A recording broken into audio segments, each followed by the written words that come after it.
Hello, ladies and gentlemen. Mike Vonbeardingham here. Today I am joined by the lovely, long-suffering girlfriend, Carrie. Hi. Hi. How'd you do? So the reason for inviting Carrie on is generally on a lot of social media, we see a lot of sharing and talking about mental health issues, a lot of people raising awareness, which is all great stuff. But along with this seems to be a severe lack of education on how people can improve their mental health, the help that's out there for people. So the idea of today is Carrie is very generously going to help us by talking through some therapy that she's had that benefited her, and also the history of the mental issues that she's had and how having the therapy has improved her mental well-being rather drastically, I have to say. So I'm spilling my guts. You are spilling your guts to the masses. Metaphorically speaking. Yeah, not in that position. You're not going to... Please don't spill your guts. No, maybe later. Maybe later. Right, so I guess we'll begin. If you want to tell us when your mental health issues first came, when they first surfaced, when you first noticed that there was something wrong for you. I was probably, about 19.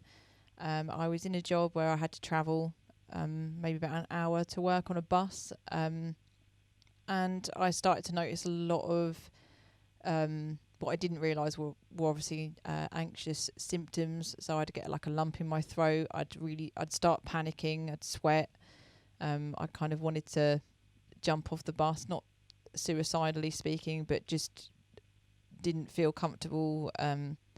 So I kept going to the doctors, and they were giving me various tests, blood tests. They thought it was something to do with my digestion, so they were giving me peppermint tablets, and I ended up having a panic attack at work, which then caused me to be too afraid to leave my house, which basically agoraphobia.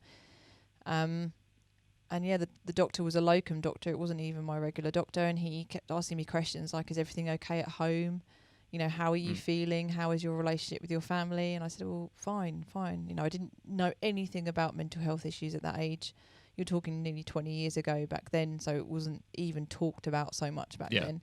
I know it was only 20 years ago, but I mean, now you talk about a lot of things is mentioned in terms of mental health, but it wasn't that long ago. Eventually he, after many return visits to the doctor surgery, he said, you have generalised anxiety disorder or panic disorder and depression.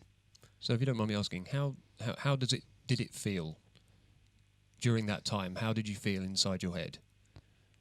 Well, like trying to keep my head above water, but almost sort of the water was up to my mouth kind of thing, and I was just constantly trying to keep above that level. So I felt like everything was closing in, and having agoraphobia was really horrible. I couldn't leave the house. I became very, very anxious and upset at the thought of leaving the house, and I'd have a lot of panic attacks. I'd lost a lot of weight. I was tiny. I was probably a size 10. Sort of seeing pictures of myself back then, or any video footage, you can see all my bones sticking out, and a lot of people thought it was an eating disorder. People were asking me, if I was bulimic or if I was anorexic, and it wasn't. It was just because the anxiety was that bad, I couldn't eat very much, because it doesn't just affect you mentally, it affects you physically. And a lot of people, I don't know, get a bit of a dodgy stomach, or they need to pee every 5 minutes if they've got, it puts your body through things as well. Yeah, it almost sounds like you're feeling constantly under threat all the time from the world. Yeah. Sounds horrible. Yeah, it's not fun. No. So what did the doctor... What was the next step in the procedures? Because I think you went on to have therapy, didn't you? Yeah, I didn't actually mention this, but I was prescribed with antidepressants, and he said that it was a new one that they were trialing, which actually got a load of bad press. Is it Soroxat?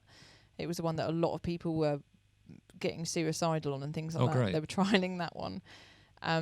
But he also recommended therapy, and he told me that to have it done with the NHS, there was an 18-week waiting list even back then.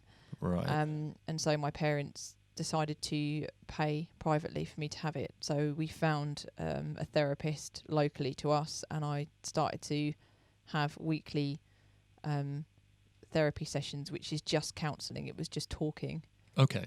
Because they wanted to basically try and get to the root cause of what had caused this, but also to help give me the tools to cope with it. So was it beneficial to you? Yeah, I mean, it was. It helped me trace back to where it started from. I was given all kinds of relaxation techniques, which I still use on and off to this day. So almost like a type of meditation or visualization.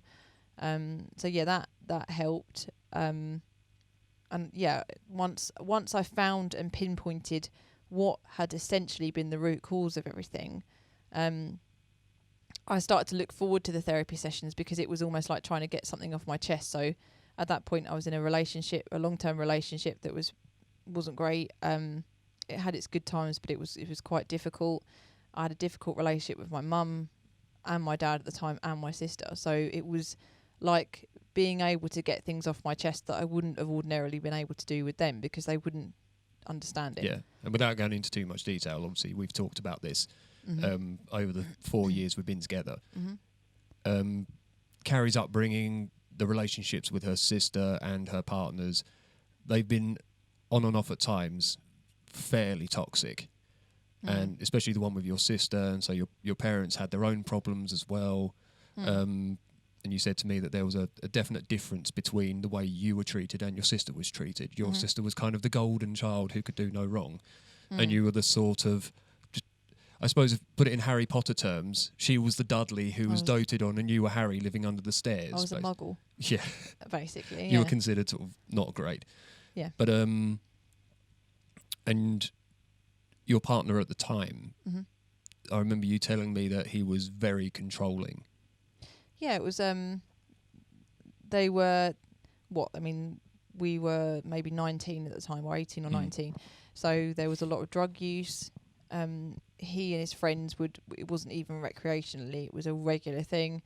It all became about their getting wasted. So it was a lot of disruption. It was a lot of controlling. So he wouldn't like certain things I wore, and he'd start saying things like, "Oh, that makes you look fat. I don't like this." Or he actually went and he made out that he was doing this to be nice, to cheer me up. Of course, yeah. He spent a lot of money on some clothes, but they were clothes that he liked and he wanted me to wear. It wasn't my style. And he'd say these little things to kind of, they were just little words to sort of, little seeds, I suppose, that he was planting. I don't even think he was clever enough to kind of realise what he was doing. But I think it was just, I don't know, I'd be over at his family's and I'd start to feel comfortable, and maybe I'd throw in a swear word, because I naturally swear quite a lot. Really? And yeah, and you've been very, very well behaved so far. Well, yeah, I mean, you'll get demonetised, won't you? I don't know. It's fine. So yeah, he'd sort of kick me under the table and glare at me, and I think eventually, I mean, one of my best friends, Dion, would pick that up. She started to see it after a while, that he was doing these little sort of glares at me as if to say, "Don't show me up in front of my friends or who I'm with." And then there was cheating as well, obviously, which was on more than one occasion. I'm guessing that had a big effect. Yeah, because I was 17, so very, very impressionable, very naive. It was my first love, as cheesy as that sounds. It was, when you're that age, you almost accept anything, because you're with somebody that you think that you want to spend the rest of your life with. Yeah. You think that version of that person and that relationship is perfect for you, and that is love. But obviously it's not.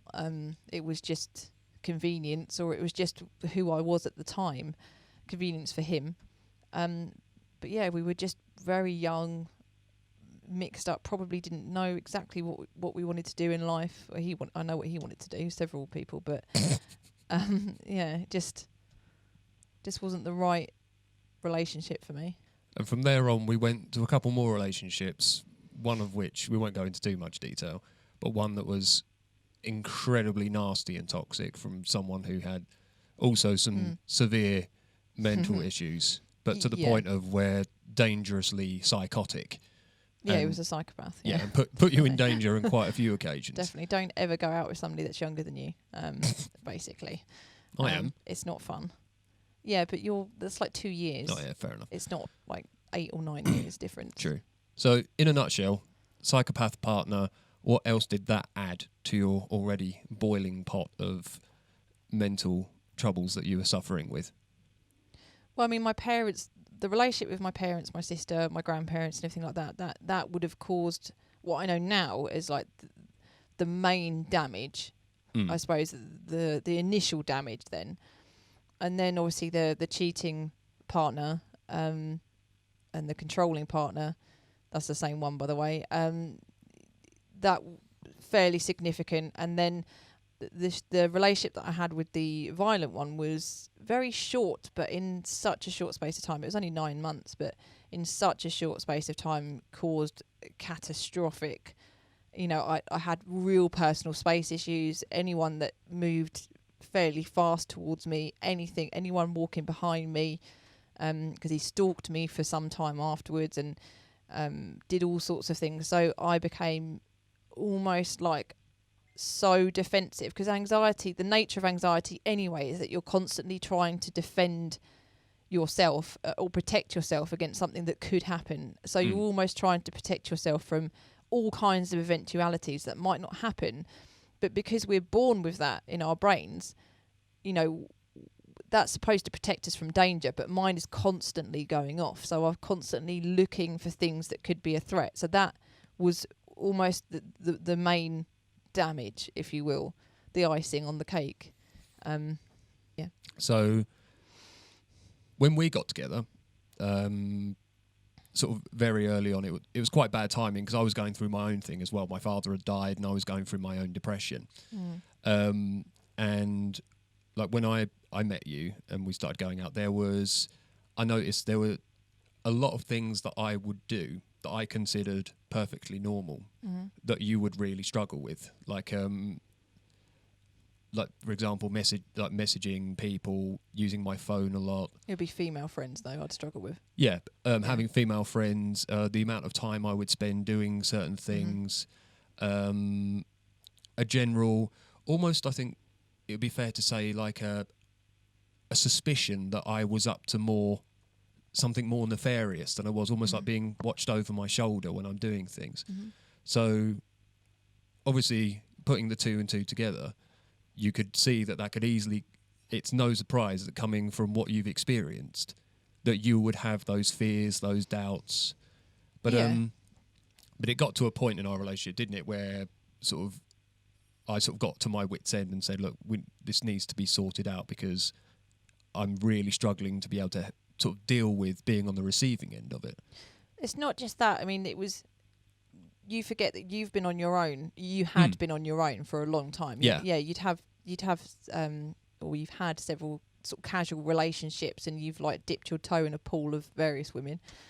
You'd think I was some like modern day Casanova, but no, I don't think you were. No. But, yeah, it was that kind of. I've forgotten what trail I was going down, but no, you'd been on your own for quite a long time as well, and in that time, you'd also developed your idea of what you feel a relationship should be, which is normal. Yeah, that's what everybody has. But I think what I'd struggle with is there was your depression combined with my anxiety. So your depression, they sort of fed off each other, didn't they? Yeah, they were because I had to do things like switch my last scene off on my WhatsApp because I'd get so stressed because I'd see that you'd been online and that it was almost, in my head, it was like he'd deliberately not bothered to read my messages, but he was reading other conversations.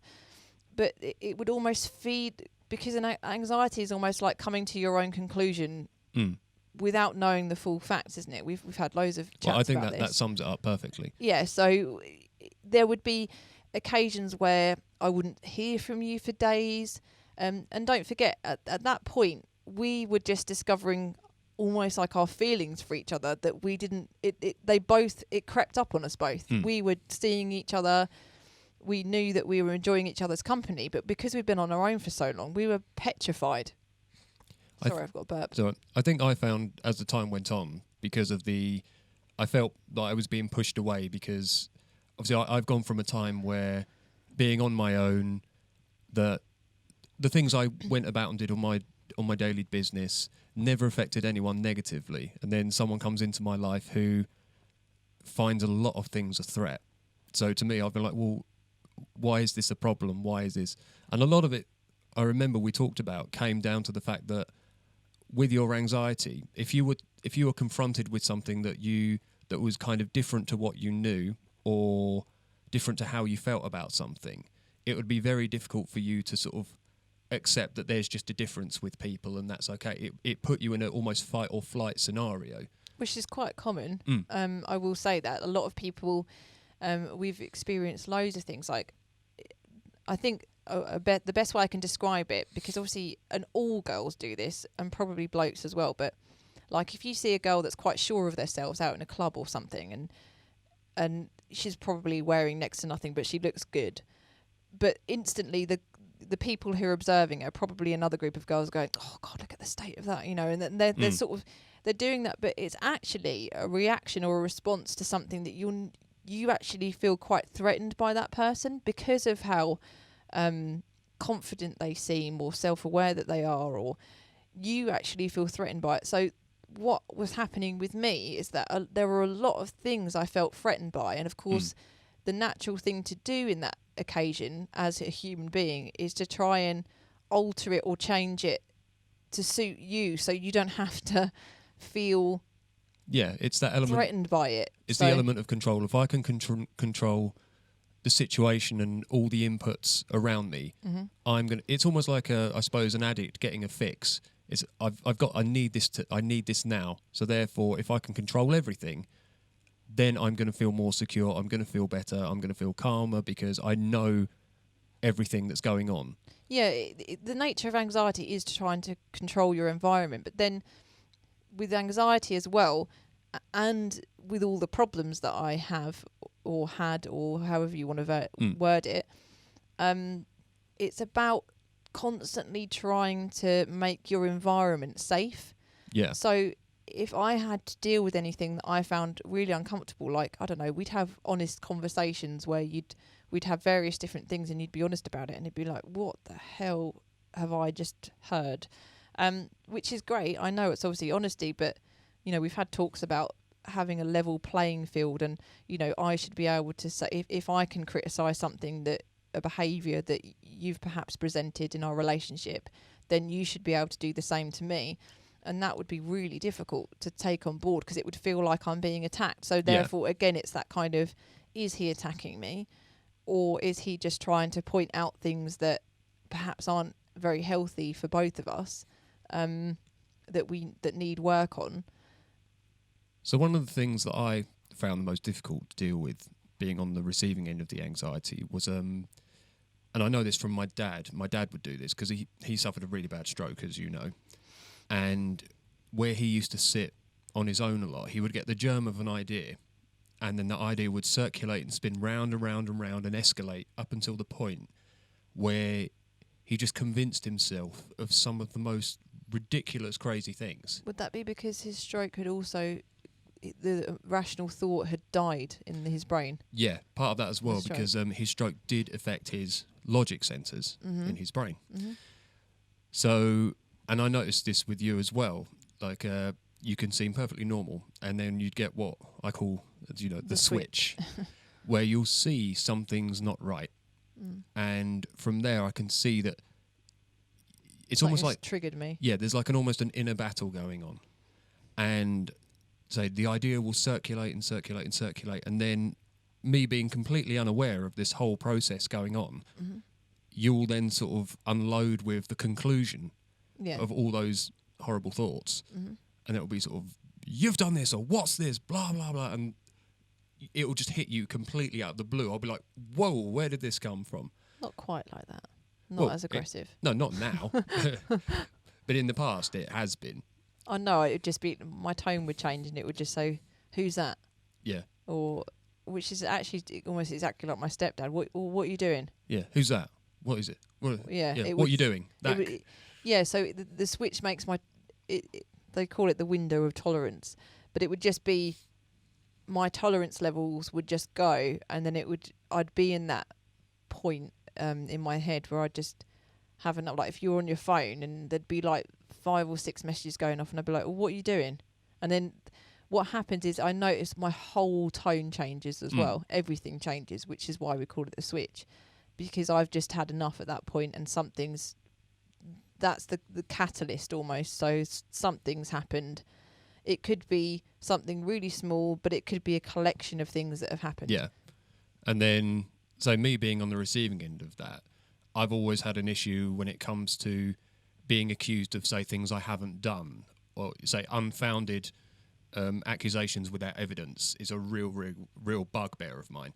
So, of course, I'd retaliate in a way of sort of leaping to defend myself and saying, well, why would you say that? I haven't done that. I haven't done this, blah, blah, blah. But the problem with that is, for the person who is in that moment incredibly sort of emotionally highly strung, you're basically saying to them, everything you're feeling doesn't matter.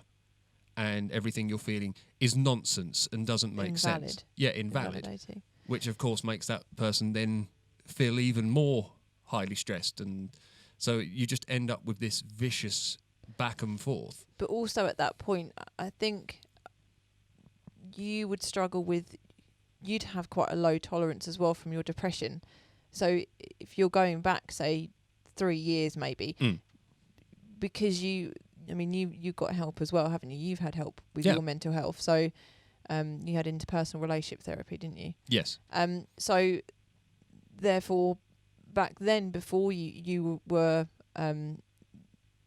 taking antidepressants, you had a low window of tolerance. So therefore, the conclusions that I came to, you were quite reactive to that as well, weren't you?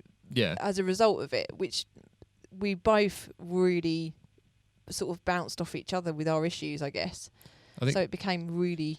To me, it's almost like that, if you imagine where you've got the child that is scared that there's a monster in the cupboard, and the parent comes in and, you know, the kid's screaming and saying, there's a monster in the cupboard. The parent comes in, opens up the cupboard and shows the child, look, there's nothing in here. Everything's fine. You're completely safe.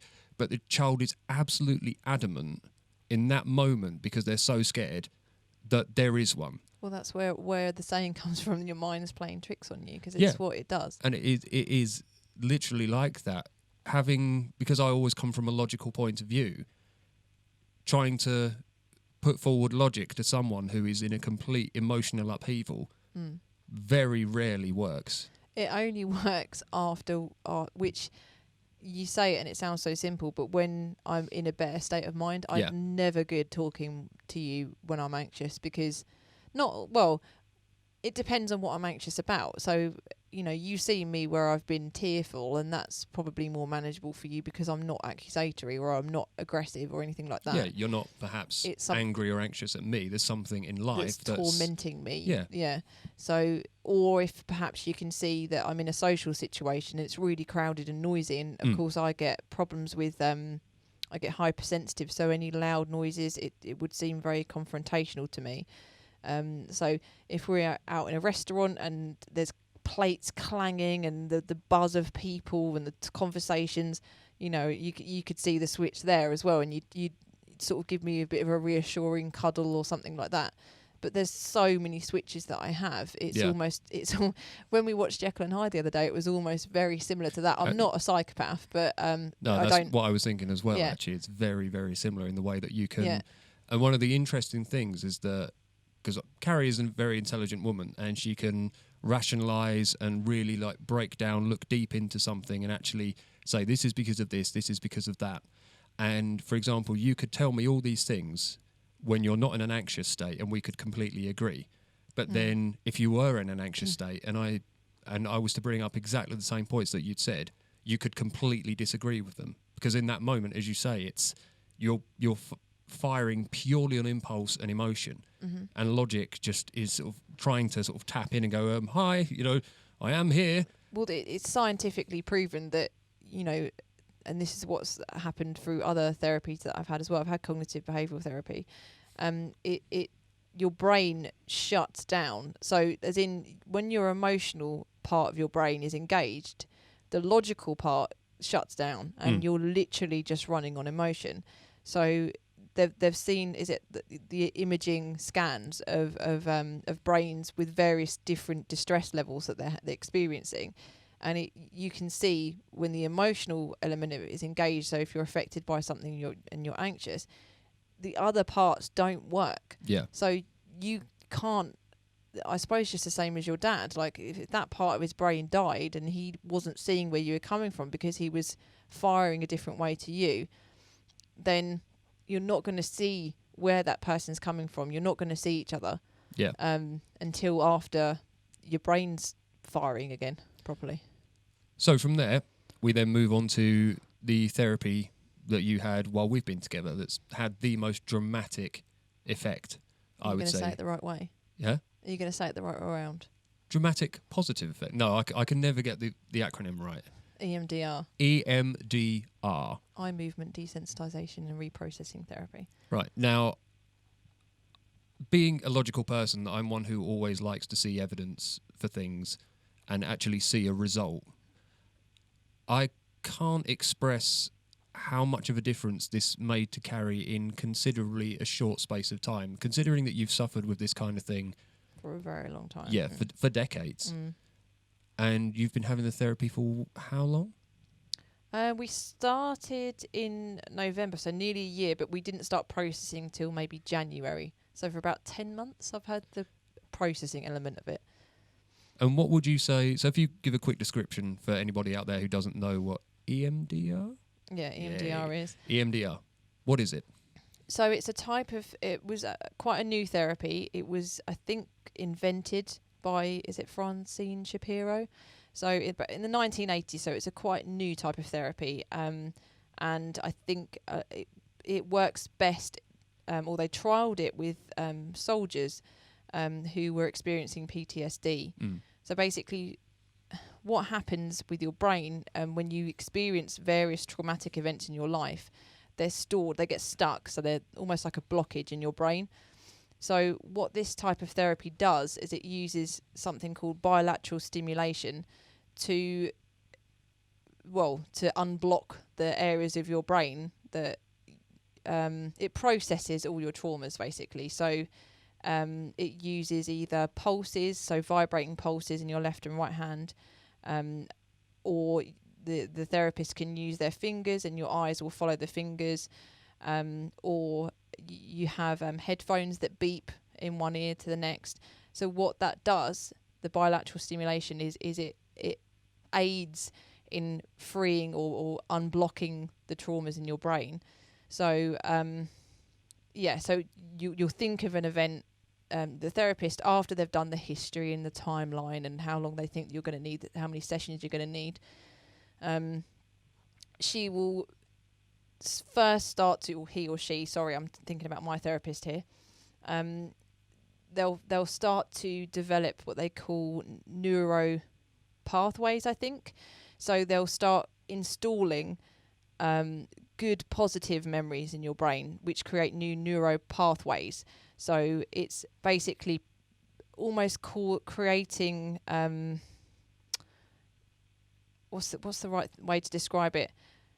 Isn't it sort of almost new memories? Yeah, so it sort of has a domino effect. So if you install all these nice things, like for example, my one of my installation songs is Radio Gaga. So that by Queen, if you didn't know. So what that does is if I hear that song, it triggers a nice feeling, and it's a strange, it is a very strange feeling, but also very positive. So it will stop you from going down that kind of real bad pathway into anxiety. It just stops you and it gets you, it's almost like a positive switch. So once they've installed these various different things and created the new neuro pathways, then they start to do the processing, which is clearing the blockages in your brain of various traumatic things that have happened to you.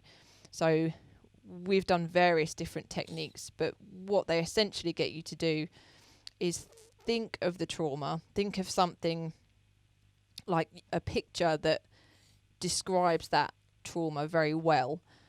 They get you to focus on it for a short period of time. So a lot of the time, it doesn't just affect you mentally, you get the physical sensations as well. Because, say for example, if you don't like water and you start panicking, your whole body is going through that. You're going through the sensations of that. So what this does is it gets you in that frame of mind. It gets the physical sensations, it gets the mental sensations, and then we start to process it with the bilateral stimulation. So that's basically. So it's not, especially after you've had a fairly heavy session, you come home very drained, don't you? Yeah, because my eyes, it's sort of, well, when you sleep, you have REM sleep, so it's rapid eye movement. Your brain is processing the events of what's happened or what's occurred throughout the day, conversations you've had. I mean, you have really weird dreams. God knows what goes on in your head. But it's that kind of, it's your brain's way of processing it. So we do rapid eye movement essentially in therapy. So that is exactly what we're doing. We're processing traumatic events that are stuck. They're called by not using flash. What are they called? Oh, she uses. Oh God. So we did a flash forward last night, but we do. Oh God, what the hell are they called? It's like flashback, but not flashback. Yeah, so she uses A walk back, not a walk back. Float back. Float back. Right. That's So the there's one. a float back, which basically, I don't know, it will take you back in time to something, where you've experienced it firsthand, but where your brain goes, you have almost no control over it. So what it does is it effectively plays it out how it should. So your brain, rather than cling on to the trauma and rather than feel all those horrible sensations that you feel and put yourself through, you are playing it out how it should. So it's almost like you're having a dream, and you play it out where you won't be disturbed and have those sensations anymore. So that's basically what I've been doing for the past 9 or 10 months is going through things that have been traumatizing for me, thinking about it, telling her how distressing it is for me on a scale of 1 to 10, and also what this actually does as well, which is very important to know, is you almost cultivate a negative self-belief about that particular trauma. So for example, if you don't feel good enough because, I don't know, you've been cheated on, for example, you want to believe that you are good enough. So she'll ask you on a scale of 1 to 10 how distressing the trauma is, and then she'll ask you what your negative self-belief is. And then at the end of it, once you've processed it, she'll ask you again, or they'll ask you again at the end of it what, how you're feeling on a scale of 1 to 10, and also whether you believe, the negative self-belief goes into a positive one. So you basically say that I am good enough. So you want to believe that about yourself. So therefore you then switch it around to believing that you are good enough. So that's how it works. Because one of the interesting ones that you just said about when you mentioned about being cheated on, and I remember we were having a very sort of heated debate, shall we say, or an argument, and I think I said something along the lines of, I think we were talking about the difference in how you would speak to me and how you'd speak to your friends. And I said, why is it that you'll be like this to me but not your friends? And you went, well, my friends haven't cheated on me. And that's when I said, well, neither have I. But in that moment, you were obviously triggered and gone back to that point where you had been treated on emotionally. So you were feeling those emotions. And the body sensations. Yeah, and the body sensations from something I had nothing to do with. So it's when you actually see how much this can take over a person, and it's scary, to especially like being if it's happening to you, because you're sort of almost completely at the mercy of this thing. Yeah, we talk about how there are so many relationships that I mean, we've actually been quite fortunate that we're really honest. So regardless of how I'm affected by these things, we're still really, really transparent, really open with each other. I don't like. It's giving me a double chin. It's fine. Everyone can hear you at least. Yeah. So basically, we are extremely honest and open with each other. And although there has been moments where his honesty is sort of maybe too honest. Brutally honest. But it's also given me a huge amount of respect for that as well, because I've had relationships where I've been lied to a lot. So I think it's very difficult to take in at the time, but then you respect that person a lot more because you know that they're less likely to lie to you. Yeah. So although the truth, and they say the truth hurts, so sometimes the truth can, hit you. You can, figuratively obviously, but when that truth hits you, it takes a while to settle, but it's the impact or the consequences are far less than what it would be like if it was a lie. Yeah. So nobody likes at the time to be told that what they're doing or how they're behaving is what you consider wrong or bad, or because we all like to think that we're decent human beings. We all like to think that we kind of put our best foot forward. And especially if you're in a moment, and I know with you that if you've had an outburst, you will crucify yourself to the absolute ends of the earth afterwards. And you will beat yourself up so much to the point of where you can get really upset, you can get depressed, because to you, in that moment, you've sort of lost control. Yeah, it's very difficult. Yeah. It's not a nice thing to put your body through or your mind through at all. So, with the EMDR, got it right, well done. twice in a row, what were the noticeable changes? Like if we focus on just a couple of the float backs that you had that went to certain points. We don't have to go into detail about the actual points themselves, but how, after that was addressed, the impact it had later on and how it changed, how your normal reaction would have been. Right, so I can think of, is it Jamelia Jamil? She was talking on Russell Brand's show about E.M.D.R as well. It's catching on with the celebrities. But yeah. Must be good. So she was saying how she had a fear of the dark and how after she'd had E.M.D.R, it sort of caught her by surprise that she was in the dark and she wasn't affected by it. I think it was something like that. So what happens with this is when you experience something that normally triggers you and then you don't have a response, you kind of go, oh, okay. Like, what was one of them? It was when we were coming back from Rob and Amanda's. On the motorbike. Yeah, and we could have... I mean, I've had a motorcycle accident and that was pretty horrible. And that's essentially the catalyst for my therapy. That was one of the big reasons why I had my therapy, is spending 2 months incapacitated makes you think a lot about how mental you are. And we'd gone around, they'd just resurfaced the road and we'd gone around a corner, but we didn't, it was a sharp bend. And instead of going around the corner, we kind of went straight and ended up in somebody's drive. And you're on the Goldwing and that thing weighs about 300 kilos. So there's no way we would have been able to, I don't know how you managed to rectify that, but you did. But I laughed and that would never have happened before. No, because normally my instinct would be to probably just shout at you and say that you've done something wrong. So it'd be like, what are you doing? It would have normally been something like that. And so that was a bizarre thing. So it was something like that. So basically what will happen is you'll be faced with something that would normally trigger you and then you don't have a response and you go, oh. And it's just that. It's literally just that light bulb moment where you think, oh, right, okay, that doesn't bother me. And like, for example, when I've noticed you deal with being in social situations better, something actually that's very interesting is since Carrie's been having this therapy, and when Carrie was at her, I think because when you're feeling like this and you're feeling very insecure and you're feeling very heightened, you're constantly looking at the other people are the cause of your problems. You know, it's the world that's attacking you.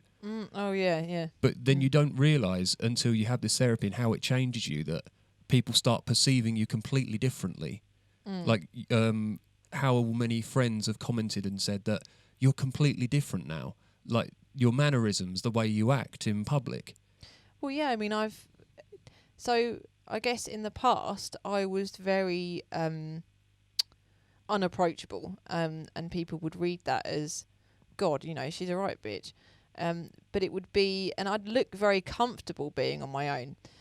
But what I'd done is I'd sort of built up a wall of almost to try and protect myself. But actually I realised how much I was losing out, because when now I was very disengaged with conversation. Is that your stomach?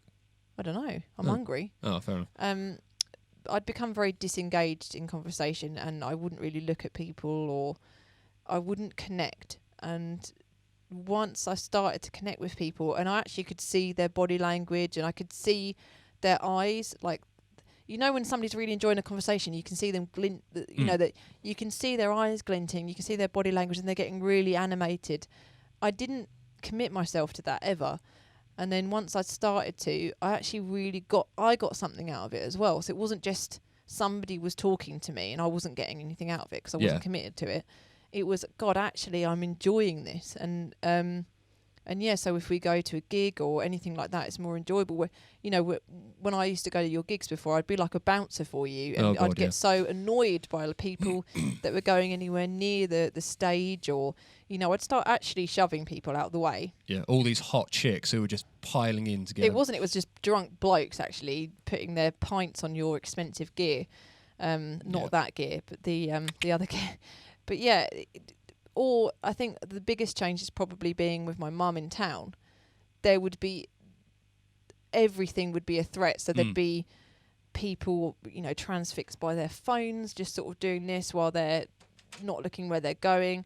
That was a huge trigger for me, because I'd have to see my mum and me and them and try and navigate through town, essentially being like a guide dog. I'm not calling myself a dog here, but it was that kind of thing. And now I'm kind of thinking, well, actually, these people I'm sure they don't mean to purposely piss me off. They're not aware of those things. They're not psychic. They're in their own little world. They've probably got their own shit going on. They're probably thinking about loads of other things. And so you then start to rationalise it, and then you don't get affected by it. I think that sums it up really well, actually. And that's sort of the crux of why we're doing this video, is that when you're deep in the clutches of feeling this thing, and I've had my own issues. I suffered with severe paranoia in my teenage years. I was quite badly bullied.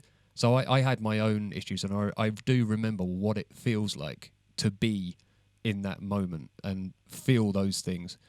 But the trouble is, when anxiety and anything like that is a very self-absorbing, and I don't mean this in a horrible way at all, but the only thing you are thinking about at that moment is how you feel and being scared and everything that's a threat to you. You can't, it's very, very difficult to be able to think outside the box of your own mind when you are in the heat of this. And so I described it once as, if me and Carrie, when she was at her worst, were to walk down the street, there could be everything going on around us, and all of this stuff is just flying past me. None of it's phasing me. I'm barely aware that half of it's there. For Carrie, it's like walking in a hailstorm of nails, where they're all just firing at you. Everything is attacking you. You might as well be attacked by like a mental swarm of bees. It's just everything, every noise, every person, everything is a threat. And what the EMDR has done, that I've noticed, it's almost the way when you tackle, say, for example, one trauma that you've experienced, there will be a trickling effect that will branch off into other areas and have a knock-on effect into those. So where maybe, for example, with trust issues and having a barrier up, once those trust issues are confronted, the barriers maybe will drop in different areas, and it will change so much about you. So once you realise that the world isn't out to get you, it almost takes like the biggest weight off you mentally that you can imagine, and it allows you to deal with things so much better, with more logic-based reasoning. Your entire quality of life can change, and I've seen this with Carrie to a dramatic effect. Of course, she still has problems. she'll have her days where things can still get the better of you, but that's like any A normal person. yeah, any normal person is going to have down days, you're going to have good days, and you will slip back into little anxious moments and everything, but the general level of anxiety that you feel is diminished. So it's like growing a thicker skin so that less things can irritate you, annoy you, and make you feel bad. Well, can I say some important things? You can. Because awareness is great, but creating awareness, and there's actually being aware of how your actions are affecting other people as well. So it's about making those changes for yourself, not just sharing some kind of motivational quote that you found on Facebook that probably doesn't have a source almost to it. It's probably not even factual. It's probably something that's been generated from somebody else. You need to just take responsibility for how your actions are affecting other people, rather than trying to using your mental health issues as a way of controlling somebody else, because that is the most unhealthiest thing ever. And also, being a victim is just, people get tired of it.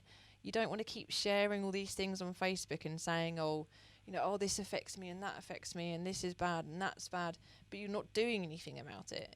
You're just, that might be inspirational, but you're not doing anything about it. You're just signalling to everyone that I have this issue, and they're like, okay, we understand you have this issue. And then if you do it 3 or 4 days in a row, people are like, we understand you have this issue. You're not changing anything. But I think a lot of people use it as an excuse to treat people badly as well.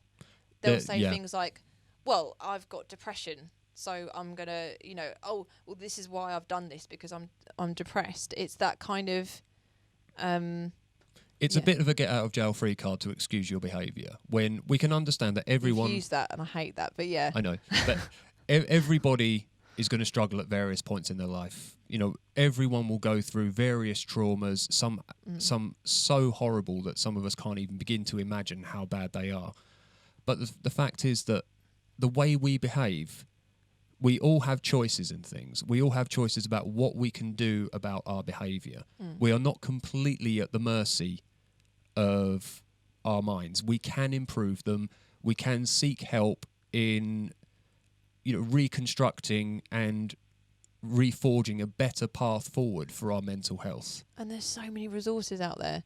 Yeah. You've got Audible, which has helped me on so many things, various different audio books on various different mental health issues. There's seminars, there's YouTube videos, there's actual therapy. You've got Mind, which is, you can self-refer to it. It's a charity-run service, but there are actually therapists there that will help you.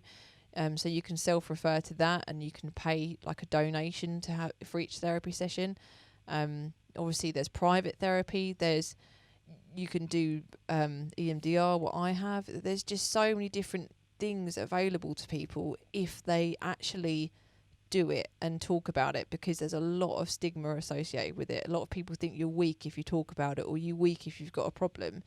But that notion needs to be completely erased, because obviously with that notion you've got people committing suicide because they think that if they talk about their issues that they're gonna, that they're weak in some ways, or that they're not fixable, or so there's plenty of resources out there, and talk to people as well. You have to talk to people. Don't just internalize everything.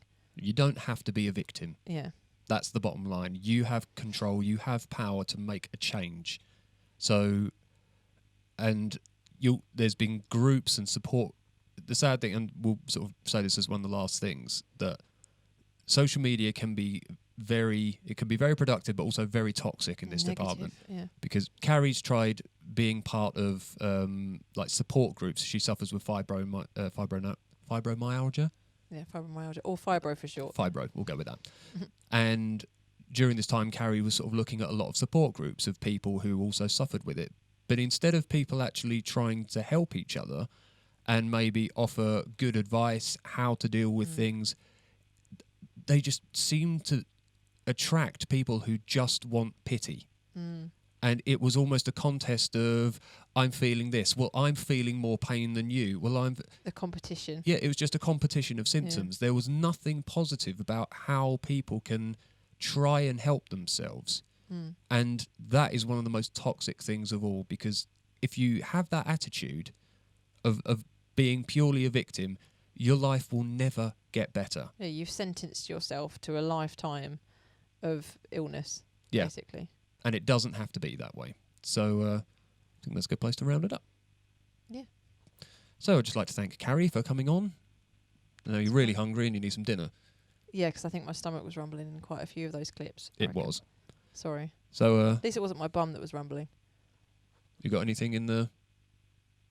I'm not going to do that. Oh. She'll save that for when we're indoors. Yeah. All right. Thanks very much, everyone, for tuning in. And we shall see you next time. Tatty bye now.